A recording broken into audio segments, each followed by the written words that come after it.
Hey everyone, welcome back to Corporate Decoder, the place where we unpack the secrets those fancy corporate filings try to hide. Today we're diving into Rocket Lab's latest report, and let me tell you, it's got some interesting moves. First off, Rocket Lab isn't just launching rockets anymore, they're also launching a new way to pay their top brass. They've put in place a senior executive cash incentive bonus plan. What this basically means is that important people in the company can get extra cash bonuses if the company hits certain performance targets. These targets can be about how the company is doing financially or how well it's operating overall. Think of it as performance pay for the executives. The plan is managed by a special committee and they'll decide the specific goals and how much people can earn. If these goals are met, bonuses will be paid out, but you have to be working for the company when the bonus is due. If you haven't worked there for the whole period, they might even pay you a partial bonus.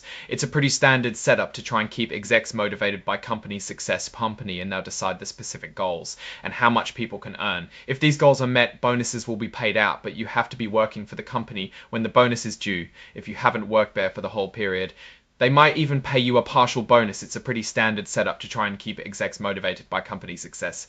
Now let's talk about a big event, the company's annual meeting of stockholders that happened on August 27th. It's like the company's annual checkup where shareholders get to vote on important stuff. Remember, shareholders are the actual owners of the company, so their vote really matters. Out of all the shares available, a good chunk of them were represented at this meeting. They voted on a few key things. First up, they decided who will be on the board of directors for the next 3 years. Directors are the people who oversee the company's big decisions and make sure it's run properly. 3 directors were up for election. John Olson, Roland Santiel, and Eric Slusky had a massive 299,960. Esther Forced in favour. These numbers show that the shareholders have confidence in these individuals to guide the company. It's good to see strong support for the directors, as a stable and experienced board is crucial for long-term success.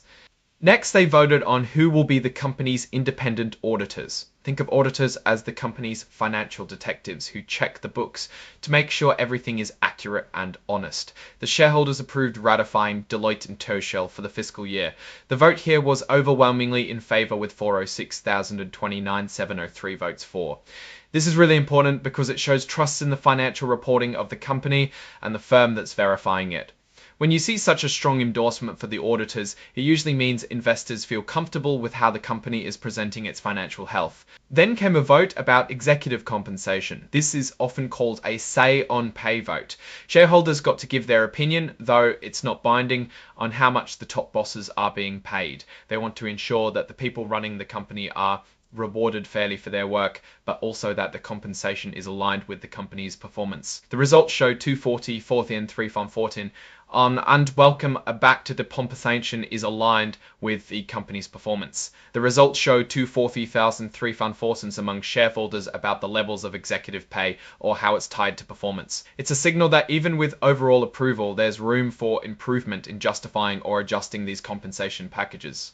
And here's where things get a bit dicey. There was a proposal to change something in the company's certificate of incorporation, basically its foundational document. This specific change was about removing a provision that requires approval from both the company and its shareholders for certain actions taken by a subsidiary called Rocket Lab USA Inc. The shareholders want to maintain the current level of oversight and be involved in those specific decisions concerning the subsidiary. It suggests they believe that having that extra layer of approval is important for protecting their interests.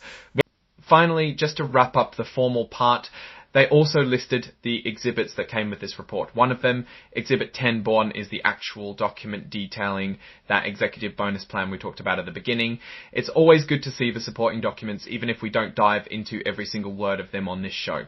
Now, when I look at this finding for Rocket Lab, a couple of things stand out. The approval of directors and auditors is standard good news, showing stability and trust in the governance. The say on pay vote, however, gives us a peek into shareholder sentiment, hinting that while the overall direction is supported, there's always a watchful eye on executive rewards. The rejection of the charter amendment is quite significant. It signals that shareholders want to retain a strong say in how the company's subsidiaries operate, which is generally a positive sign for accountability. It suggests that perhaps the current system, while maybe a bit slower, offers a level of protection that stakeholders value. We're not seeing any dramatic financial numbers here because this report is more about corporate governance and shareholder votes, but these votes directly impact the company's subsidiaries operate, which is generally a positive sign for accountability. It suggests that perhaps the current system, while maybe a bit slower, offers a level of protection that stakeholders value. We're not seeing any dramatic financial numbers here because this report is more about corporate governance and shareholder votes, but these votes directly impact the company's direction is key to securing future.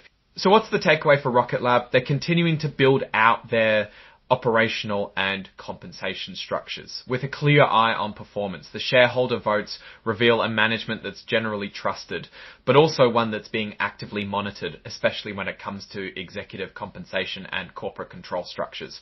The board seems to have solidified its leadership and they have a trusted auditing partner, but the shareholder rejection on the amendment suggests a desire for continued checks and balances, which is a healthy dynamic in any public company. Alright, that's our breakdown of Rocket Lab's latest filing.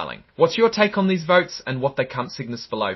If you found this analysis valuable, please hit that like button and subscribe for more regular deep dives into corporate filings, and don't forget to join our Discord community. The link is in the description. It's a great place to keep the conversation going and connect with other like-minded investors.